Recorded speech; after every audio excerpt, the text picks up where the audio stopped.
मात्र 200 रुपये में कोर्ट मैरिज करने के 2 साल के बाद ये डिसाइड हुआ कि अब हमें खुद से सोशल मैरिज कर लेनी चाहिए, क्योंकि गर्मी बहुत है, फटाफट शगुन दो और अंदर चलते हैं। हम दोनों की चॉइस ऑफ डेस्टिनेशन थी गोवा, तो हमने एक लंबी सांस ली और गोवा के वेन्यू को फाइनल कर दिया। अब गोवा में सब कुछ फाइनल करने से पहले हमने सबको इन्विटेशन दे दिया ताकि ये प्लान बार बार कैंसिल ना हो सके।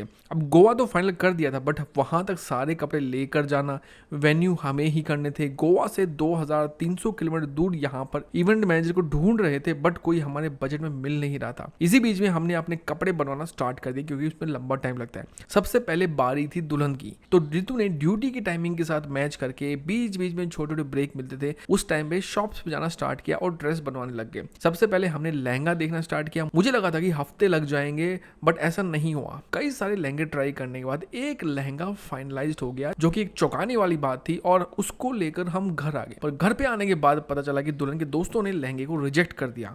उसके बाद क्या, the Hunt for lehenga begins again. तो इस बार हमने सबको एक साथ वीडियो कॉल करके लहंगा दिखाया ताकि बाद में दिक्कत ना आए। सो फाइनली 3 दिन घूमने के बाद लहंगा डिसाइड हो चुका था, बट हमारी शादी हरियाणा से केरला वाली थी, तो हमें एक वेडिंग गाउन भी सिलवाना था, वो भी पठानकोट पंजाब में रह गए। स्टोरी काफी इंटरेस्टिंग है और स्ट्रेसफुल भी। तो हमने डिसाइड किया सिंपल सा गाउन सिलवाएंगे। सबसे पहले तो थान वाला जो मार्केट होता है वो ढूंढना ही काफी मुश्किल था, जहाँ पर सॉफ्ट वाला मटेरियल मिल जाए। फाइनली एक दुकान मिली जहाँ पर ये सारा मटेरियल मिल गया, बट अप्रैल की गर्मी में दुकान पर कोई भी फैन नहीं था, तो आधा मोटिवेशन वहीं बह गया। फिर हमने ढूंढा एक मास्टर जी को जो गाउन सिलते थे, उसको हमने कॉन्ट्रैक्ट दिया, डिजाइन दिया, मोस्ट इंपॉर्टेंटली टाइम भी दिया। बट मुझे आज भी डाउट है कि मास्टर जी ने कुछ लगाकर गाउन स्टिच किया था, बिकॉज साइज हमने दिया था एक्सेल, बट मास्टर जी ने सिला किसी और के मेजरमेंट से मेरा ड्रेस बन गया।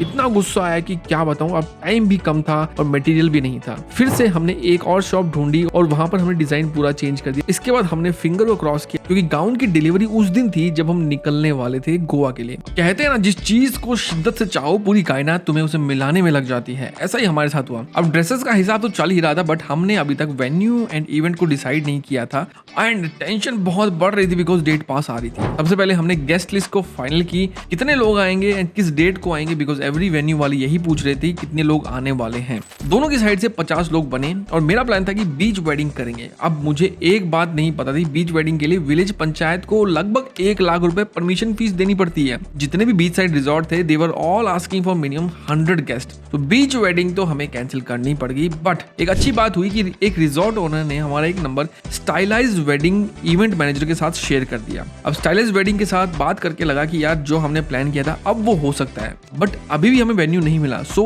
श्रुति ने सजेस्ट किया कि हमें लेजी भी ट्राई करना चाहिए एक बार। मैंने लोकेशन को देखा, बात किया, बट अभी मुझे डाउट था। आप किसी अनजाने शहर में जाते हैं और एक स्ट्रेंजर जैसी फीलिंग आती है ना, हमें भी आई थी जब हमने अपनी शादी गोवा में की थी।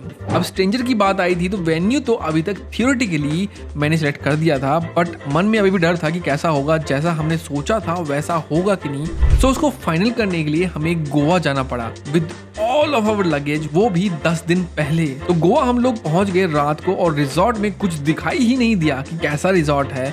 तो हमने मॉर्निंग तक का वेट किया फॉर द फुल टूर। वहां पर 20 कॉटेजेस थे एंड फैमिली को डबल ऑक्यूपेंसी एंड फ्रेंड्स को ट्रिपल ऑक्यूपेंसी पर हमने सारे लोगों को रूम्स असाइन कर दिए।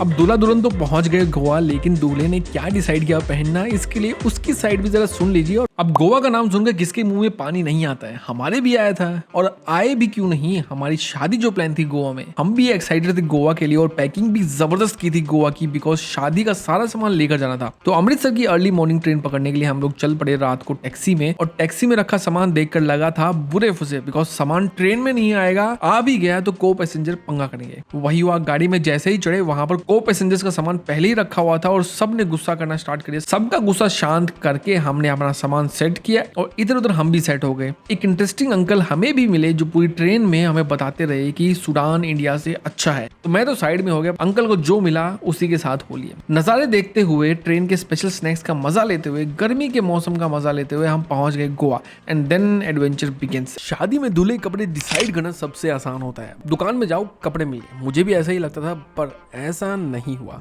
मेरी छोटी हाइट और मोटे होने की वजह से मुझे मास्टर जी से कपड़े सिलवाने पड़े थे। पहले डिसाइड हुआ था कि जोधपुरी या फिर कोट सूट सिलवाएंगे। ऑफ कोर्स सिंपल सा रीजन बाद में काम आ सकते हैं, बट हमारी हिंदू स्टाइल वेडिंग और क्रिश्चियन स्टाइल वेडिंग होनी थी, सो सूट तो क्रिश्चियन स्टाइल वेडिंग में यूज होना ही था। तो चिकनकारी स्टाइल में शेरवानी सिलाने का डिसाइड हुआ। हमने काफी सारे स्टाइल एंड फैब्रिक ट्राई किए, फाइनली ऑफ व्हाइट कलर में फैब्रिक डिसाइड हुआ, but white colour was too plain, तो इसको स्टाइलाइज किया ग्रीन कलर की माला से।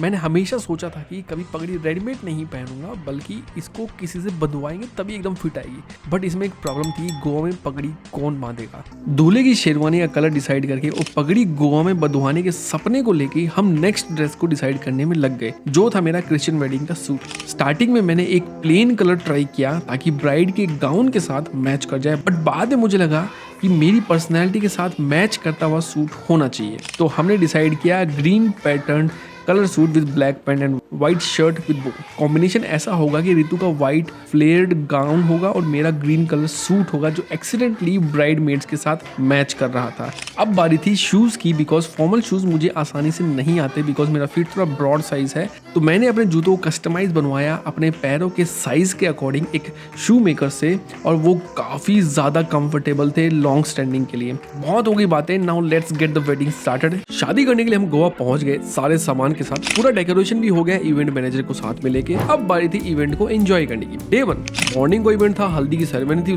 उसके लिए मैंने ये येलो शर्ट एंड व्हाइट मुंड लिया था। रितु तो ऑब्वियसली है येलो कलर की साड़ी या सूट पहनने वाली थी, तो साड़ी चूज किया। अब ट्रेडिशन बन चुका है कि हल्दी के टाइम पर ज्वेलरी फ्लावर की होनी चाहिए, तो वो भी आ गई। सेरेमनी स्टार्ट होने से पहले गणेश जी की पूजा भी कर लिया हमने, और फिर लोगों ने एक एक करके हल्दी लगाना शुरू कर दिया। हमने हल्दी में वीको टर्मरिक मिला दिया ताकि स्किन और थोड़ी सी अच्छी हो जाए। अब सब कुछ ठीक ठाक चल रहा था, बट फोटोग्राफर भैया को मजा नहीं आ रहा था, तो वो अलग अलग तरीके से सबको बोल रहे थे कि ऐसे लगाओ या वैसे लगाओ। पूरा पीला करके हम दोनों को सुंदर बना दिया। अब इतनी सारी हल्दी उतारने के लिए पंकज को आइडिया आया कि सबसे पहले उसने मेरे कपड़े फाड़ दिए। बताओ यार, कोई ऐसा करता है क्या? और पाइप के नीचे बिठा दिया। मैं तो नहा लिया, बट प्रतीक को स्ट्रगल करना पड़ा अपने आप को साफ करने के लिए।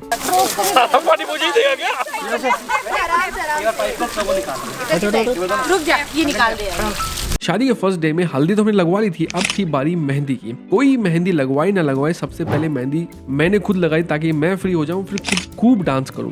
कुछ देर पहले पंकज मार्केट चला गया था ताकि गोवा के जो वाइबिंग ग्लासेस हैं वो लेके आ सके। सबने इनको पहनकर मस्त डांस किया। अब रितु की मेहंदी कंप्लीट हो चुकी थी, तब तक फोटोग्राफर ने हमारी सारी फोटोज वीडियोस कंप्लीट कर ली थी। अब बारी थी ब्राइड की अलग अलग पोजेस में फोटोज क्लिक करने की। बहुत ही ज्यादा टायरिंग लग रहा था क्योंकि बहुत अलग अलग पोजेस में अकेले फोटो खिंचवा रहे थे, बट जब फोटोज एल्बम में बन गई बहुत ही बढ़िया बन गई। अब फाइनली सबकी मेहंदी हो गई, रितु की भी हो गई, तो रितु और उनके भाइयों ने मिलके पार्टी में धूम मचा दी। तो ऐसे कंप्लीट हुई हमारी मेहंदी सेरेमनी।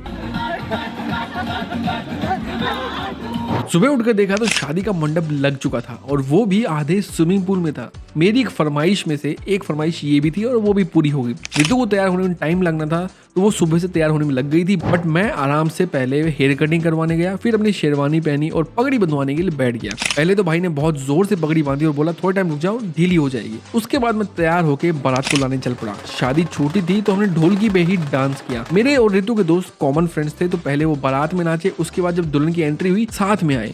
अब दुल्हन का वेट हो रहा था, दुल्हन की एंट्री ने आग लगा दी। जस्ट लुकिंग लाइक अ वाव।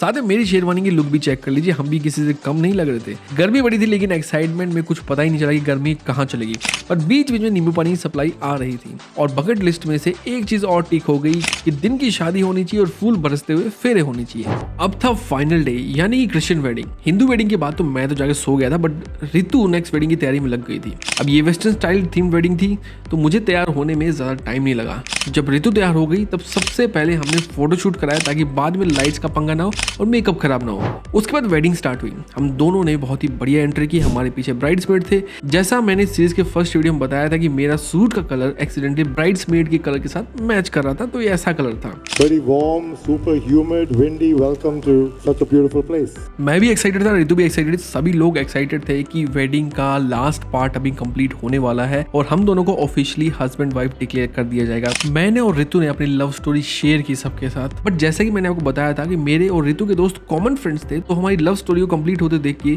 काफी लोग इमोशनल हो गए, and it was the biggest moment of my life. You for the very first time, Mr. and Mrs. Vikram Singh. यहाँ तक का सफर एडवेंचर से भरा था और इस तरह हमारे गोवा डेस्टिनेशन वेडिंग कंप्लीट होती है और ये था पार्ट 10। इस सीरीज के सारे पार्ट्स आप विक्रम सिंह _ इंस्टाग्राम चैनल और टू पैंथर्स यूट्यूब चैनल पर देख सकते हैं।